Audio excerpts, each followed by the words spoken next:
Bismillahir Rahmanir Rahim, brothers and sisters, Assalamu alaikum wa rahmatullahi wa barakatuhu, and welcome to Friday Night Fusion on 93.5 Unity FM Birmingham, 105.1 Inspire FM Luton, 107.8 Radio Ikhlas Derby, Radio Asian Fever in Leeds, and our other many media partners up and down the country. Alhamdulillah, with your du'as and with your support, Friday Night Fusion is now the largest current affairs program on UK community radio. And as you know, we are here each and every week giving you the very latest in local, national and even international news, lively debates and interesting discussions. And today's program, we start off with an internationally renowned scholar, somebody who has spoken about Islam, its importance in our lives and also its role as part of a wider society.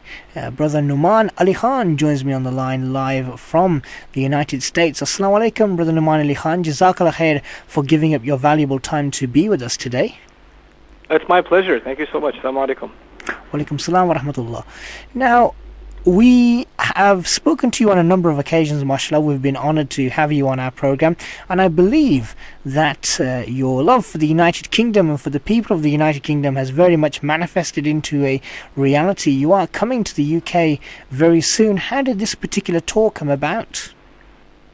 Well, alhamdulillah, good friendships were made last time I came to the UK, and I somehow convinced my wife after Hajj. I figured that was the right time. The heart was soft to have another trip, this time a shorter one, inshallah ta'ala, to the UK. My intentions for coming this time were to help share the vision I have long term for what I'd like to be able to do for Bayina, what Bayina can do for Muslims, inshallah ta'ala. And I wanted to, at least share the excitement I have for that message with the larger audience, and not just to make the announcement, but also, give a little bit of a glimpse of the kinds of things I and my colleagues are trying to put together here in the U.S. for the benefit of Muslims at large. So inshallah, this time I'm just doing shorter programs in order to be able to, go to see more locations and meet more people, inshallah. So there's a couple of short programs in London, and then I'm coming over to Birmingham, where you are, I believe, inshallah. And then finally I'll make a stop in Glasgow before I head back, bismillah ta'ala. Inshallah, mashallah, absolutely fantastic, and we all are certainly very much looking forward to welcoming you here to the UK very soon, inshallah. How important do you think, Brother Nouman Ali Khan, international links between Muslim communities are in terms of spreading the message of Islam and its wider message of love, peace and harmony? I don't just think they're important, I think they're critical. I happen to think that we're living in a time now where, subhanAllah, people that excel in different areas are able to put their expertise and the best of their efforts online and make those resources available for the benefit of others.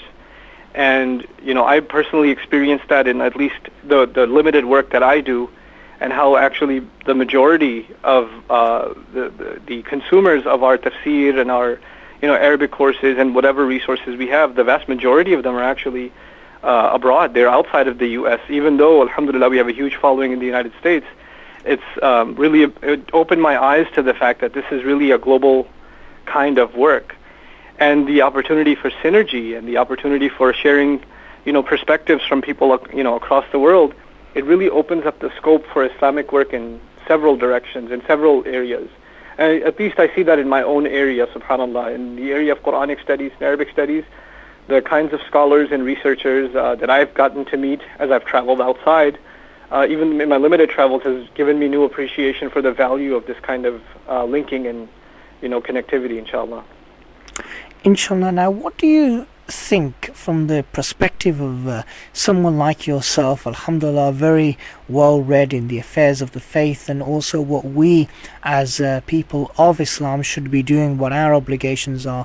What do you think the United Kingdom and we the people of the United Kingdom can offer to this pivotal process of progression and raising awareness, especially in a time of great propaganda, some may say, in the mainstream media at the moment about Islam, Muslims and what we really stand for?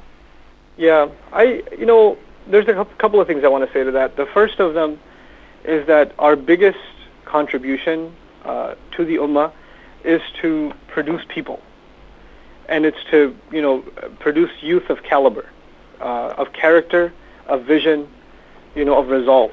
And that's, the Ummah feels, every time we talk about the Ummah, it feels like we're talking about something that's in a state of depression and constant decline. And that entire attitude is going to shift when we have really optimistic, driven, well put together, balanced youth that are going to say, we're going to turn the tides. And we're going to turn, this Ummah is going to look very different in just this next decade than it did 10 years ago. And they have that optimism to them that drives them. And there's no reason not to be optimistic. We have Allah on our side, So, but really, to me, institutions that we build around the idea of producing people of caliber, that's the first priority. And I see a lot of youth energy in the UK. I really do. I mean, the last time I came, I was actually in shock at the amount of enthusiasm and, zeal that young people have in wanting to learn the religion, how seriously committed they are despite being in a Western society that has its own, attractions and challenges. So I am very moved by that, and I think there's a lot of great opportunity there. But the danger there is, when youth are driven in the religious sense, in the spiritual sense, then they can be distracted and pulled in some fragmented directions where they end up using the best of their energies in infighting and in insignificant issues and in things that don't really help make the world a better place. And that's where the vision and proper institutions are going to help, inshallah ta'ala. So that's really one thing where I feel the UK has a colossal opportunity. The other thing that I personally noticed about the UK was, because of your physical proximity to the Muslim world, to most of the Muslim world, to the Arab world, to Southeast Asia, and because of the concentrated population you have there, there's actually a lot more interaction between high levels of Islamic scholarship and the Muslim scholars and leaders that are there in the UK, much more than I see in the United States. I mean, we have ulama here, but traveling from here to the Arab world and to Asia, etc., is much more difficult, and it's much less frequent. So we feel that disconnect somewhat in our work here. But there, even the scholars I met, there was a lot more interaction, it seems to me, on the ilm side, on the knowledge and learning and scholarship side. Yes. I feel we've gotten a little further than the Muslims in the UK and the US. We've made some progress ahead of them in community development and infrastructure. I think we've done some great things on that end. And I see that when I saw at least my observations of the London community, at least, it's getting there, but it's still maybe 10, 15, 20 years behind what we've been able to do in some good examples in the United States. Sure. But as far as scholarship, I think you guys are sitting on a gold mine. You really, really are. Mashallah. And you could really, there's an opportunity to produce world caliber scholars and activists out of the young generation coming from the UK. There's really that kind of opportunity there. Mashallah, Birmingham, right here where we are speaking to you from right now, is a city that is honored to have the largest population of young people than any other city in Europe. And many of our listeners often write in on a regular basis and talk about yourself, Brother Nouman Ali Khan, and how you are an inspiration to them. You're somebody who has very much spent a lot of time in a Western country, in the United States, but you have become a very admirable scholar that young people can not only listen to and learn from, but also look up to as an individual, mashallah. And I suppose that part of that process is creating more role models like yourself, perhaps here on a national scale in the United Kingdom. One of the biggest concerns that young people point out on a regular basis, and our listeners as a whole in fact, is the fact that they don't think our mosques are performing the function they should perform. Perhaps this idea that there needs to be more going on in our mosques, they need to be a hub for our community. Is this currently taking place in the United States? And if so, what can we do to enhance the function of our masajids here in the United Kingdom? Yeah, I could tell you that the masjid feel in the UK that I got a sense of felt a lot like back home. And the masjid feel in the United States is very different from that. It doesn't feel like back home. Actually, when Muslims set up in places like where I am, I don't know if 30 years ago you could have imagined Muslims living in good old Texas, So, but I live in Texas now. In our masjid, alhamdulillah, we have about 300-400 people at Fajr every morning. MashaAllah. So subhanAllah, it's a fantastic place. But the vision that drove building some of the most successful communities in the United States was that we're going to make this place for the family. This is a place where our families will find solace, and they're going to connect with each other. So there's going to be fantastic, communal spaces for women. There are going to be excellent sports activities and social activities for children. And there's going to be plenty of learning and social activities for men. So addressing each segment of the family. So if there's a car full of husband, wife, and children coming to the masjid, each one of them have something productive to do at the masjid. It's not just a place of prayer. It's a place where they feel a sense of belonging.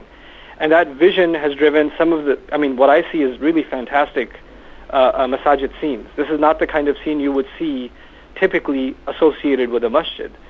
And as a result of that, at least the example I'm giving you of our local masjid, the Irving Masjid, people actually started buying real estate around the masjid and buying homes there so they can walk to the masjid, so their children can walk to the masjid for salawat. And so a good chunk of our congregation is actually children. And that's a big deal. And to think even, subhanAllah, that in the musalla, how you could easily think, well, children in the masjid is going to make a lot of noise, it's going to be disruption, Yes, what about yes. that problem, right? So they thought ahead, and they made 2 musallas for women. They made a musalla, elaborate musalla for women with children, and another for women without children, soundproof. They made a musalla for men with kids, and another, like side-by-side, glass covered, so they can be part of the congregation, and we don't have to hear the circus going on in there, for the men that do come with younger children. MashaAllah. In the masjid. So it's thinking ahead of how to cater to more and more and more people. And that's just even on the infrastructure side. So that's one thing definitely that I think you guys have the numbers there and enough of a young generation there that wants change to be able to bring about these kinds of things without causing too much of an uproar in the community. And that's the other thing that's important to note here. When things are going a certain way for a long time, talking about change can be very difficult. Yes, Because, yes. when people are set in their ways, then it's hard to bring up something new without making it feel like we're selling out on our values or this is not how things are supposed to be, etc., But the fact of the matter is, if my kids don't feel, and if my wife and my young cousins don't feel comfortable in the masjid, and they don't feel like this is a place where they can go to be themselves, what other space do we have as Muslims where we can be ourselves and not compromise our deen and actually find reinforcement for our values?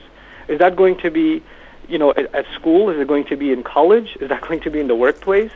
Because those places constantly challenge our values, and we don't find people that share those values with us in those spaces. So we need some space where, people of common value get together and find strength in each other, and that's really the role the masjid needs to be playing. And that will be, inshallah, the evolution of the masajid, maybe even, inshallah ta'ala, across the world. Inshallah, inshallah. Now, obviously, here in the United Kingdom, we are blessed to have a very large Muslim community, a community that is growing day by day, alhamdulillah.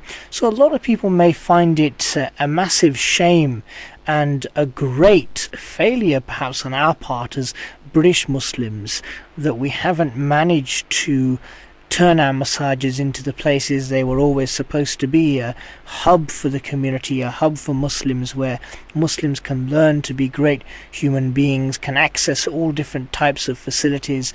Whereas if people look at the United States, you often associate that to a smaller Muslim community, to the one that we have here in the UK. Why do you think that actually in the US you've been able to move forward with such an element of innovation with what some have perceived as a smaller Muslim community, whereas here in the UK, where we have a large Muslim community concentrated together in many places like Bradford, Birmingham, etc., we haven't been able to do that? Well, let me just be honest with you first. We've got plenty of terrible examples in the United States. And there's plenty of those. But I mean, what gives me optimism is that good examples do exist outside of theoretical discourse, right? So that's what motivates me. I spent most of my adult life in New York City, which is actually very similar to London. When I came to London, it was almost deja vu for me. So, Mashallah.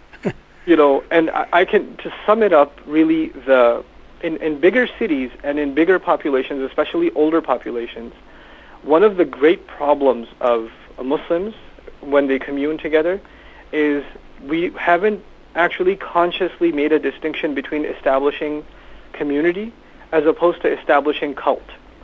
And I use the word carefully. Cults are by definition, groups that want to reinforce certain practices and certain appearances into their following, and they don't allow for any form of diversity outside of that. Discussion is not allowed. Diversity is not allowed. Differing opinions aren't allowed, and uniformity is enforced. Right? The difficult thing to acknowledge in the West is that Muslims are not monolithic. There are people of all different kinds of backgrounds. Some very religious backgrounds. Some not very religious at all. They're going to be people of different understandings, and they're all in the United States, at least because of the less numbers we have. We were kind of forced to share the masjid space. We didn't have the convenience of picking up and going somewhere else. Yes. And so we had to learn to work with each other and to work without, letting each other coexist. This didn't happen as well in a city like New York because there are lots of options. You can have a little musalla over there, a little masjid over there, so it was more of a cultish thing, almost, in New York. Every group had its own little thing. But in bigger states where Muslims moved as an even smaller minority, we have actually larger masajid and a bigger concentration of diversity. So to give you an example, and this sounds crazy actually in many parts of the Muslim world, in Dallas, in the city of Dallas, which is a fairly decent-sized Muslim community, we have maybe 7 or 8 major Islamic centers. All the imams of all the Islamic centers are close friends with each other, and even though they belong to different schools of thought, to put it lightly, they hang out with each other. They'll play sports with each other, go to dinner with each other. In the masjid that I go to, there's one night for like a tablighi halaqa. I do a tafsir session. Another sheikh does a fiqh session. Another sheikh from a completely different following does a aqidah session. The Turks, a group of Turks, have their own halaqat in there. The Indonesians have their halaqat in there. There are different relief organizations that work in there. People that see things very, very differently officially from each other are all sharing the same masjid space and love each other. Wow, very good. They get along totally fine, and nobody's trying to indoctrinate anybody else into their line. It's a live and let live within the Muslim space. That's something we haven't learned, and that's something that it's going to take a lot of work from the coming generation to do. And let me close this before I take your next question with, young people easily get disenfranchised from the masjid when they see the gloomy state it's in. And then they decide that they're going to basically experience their Islam maybe on YouTube and maybe at some hookah shop or something and hang out somewhere else. The masjid is just not the place for them anymore, right? I think that's one of the fatal mistakes. We have to engage. The masjid is still the house of Allah, and even if it's under the control of people who don't see things the way we do, we won't bring about change until we're an active and a positive part of it. And change won't come overnight. We have to be really significantly involved, helping out, and when we become, inseparable assets to our masajid, then we're slowly able to bring about reform into our communities. But from the outside, the critical attitude, which is so easy to do, and I would argue, being Pakistani, I inherited it, being critical of all things around you and not really doing much about it. That attitude doesn't bring about change. It just brings about gup-shup for chai. That's what that brings about. Most definitely. And I think a lot of people out there, specifically our youngsters, will be very much empowered by your words, because this is a sense that we get regularly from our younger listeners saying, how do we break into the masajid structure? How do we ensure that we can help to improve it under the guidance of our elders? Now, alhamdulillah, a lot of people will be very much happy about the fact that you are coming over here to the UK. Evidently you understand the issues that exist and certainly have looked at it quite closely, and I suppose helping us as a British Muslim community to progress, to advance, to develop, and to get rid of some of our regressive conservative attitudes is something that you're more than happy to help us with when you come over to the UK. I'm open to discussion. I personally think, alhamdulillah, because of the advent of the internet, podcasts, YouTube, there's no shortage of lectures now. What the ummah needs now is discussion. What we really, really need is just sit down and talk issues out and really work, on the ground to solve them. Like, if a young Muslim says, I want to make my life a service to Islam, He should be able to think, or she should be able to think a little more creatively than I'm going to be the imam of a masjid, or I'm going to be a speaker at a convention. There are more services to provide for this ummah. Let's talk them out.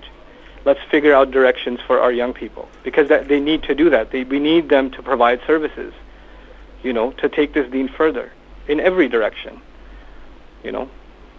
That's what I feel. Even the better progressing masajid push the importance of ilm. Even though I would be like a really big advocate of ilm, I think ilm should transform into some kind of service. Why are you learning? Learning for the sake of learning isn't a goal. Learning for the sake of serving, not just Allah, but by serving Allah, serving humanity in some significant way. That should be a driver underneath all of our learning. And so we can even, in the evolved masjid culture, we can actually transform the very definition and the goals of learning Islam itself. So people are going to learn Islam to become social workers. They're going to learn Islam to become, historians that improve the sense of identity of Muslims, so they understand their history better. They're always thinking of some kind of service, some way of improving Muslims, either spiritually, intellectually, socially, in a communal sense, in some way. Yes, mashallah, and of course the best from amongst us are those who are of benefit to others, and I suppose when we talk about others, we're talking about Muslims and non-Muslims alike, very much Muslims being ambassadors for Islam, but also helping others in our community. And that is how I would imagine we're going to get more and more people wanting to look into Islam, rather than being absolutely repulsed by the image of Islam that the media portrays. Yeah, I'll tell you something interesting. I had a church group come and speak to me, and I was responsible to introduce them to Islam and have some conversations with them. And of course, Texas, Republican state, very, very much right-wing. An average church group has some very understandably negative views about Islam, and they think that Muslims are out to just topple the government and this and that. So I had an interesting conversation with them, and I introduced myself as a student and teacher of the Quran. That's how I introduced myself, right? And they're like, well, how can you believe in the Quran and be patriotic, or how can you love your country or want good for others if you believe in the Quran and you're obligated in your Quran to fight us and hate us and et cetera, et cetera. And my response to them was detailed but honest, and I said essentially that my faith drives me, it obligates me to be of service to those around me. And my biggest service, I feel, is that I'm going to teach this book, because when people start genuinely learning this book, they are going to become of service to others around them. It is going to force them to do that. This is my service to humanity, not just to this country, but to humanity, is to teach this book properly, as best I can. Even that is my goal, is not just to have people learn, but to become better people by Allah's permission. And that's what I want my children to be. I want them to think about how are they going to become better human beings. Now, when we look at the United Kingdom as a country, it is very, very diverse. Obviously, Muslims are a significant part of it, but we also have very negative realities as well for our own Muslim community that we have to face. I don't know whether the situation is similar in the US, but certainly in the UK, many of our young Muslim children suffer from very low levels of academic attainment at school. The prison population is around 11 to 12% Muslim, whereas Muslims only make up 1 to 2% of the total population. It seems that a lot of our young people in particular have become very disconnected from their faith, and as well as being very disconnected from the systems that exist here in this country, i.e. not finding education as the way to go. How do you think issues like this can actually be realistically addressed? I'm happy to say, alhamdulillah, we don't have that problem. Muslims represent probably the higher bracket of educated people in the country, and the higher income bracket here in the United States also. Our kids have the highest averages of, finishing high school and finishing college and joining the workforce. My contention is actually quite different about the Muslim youth in America.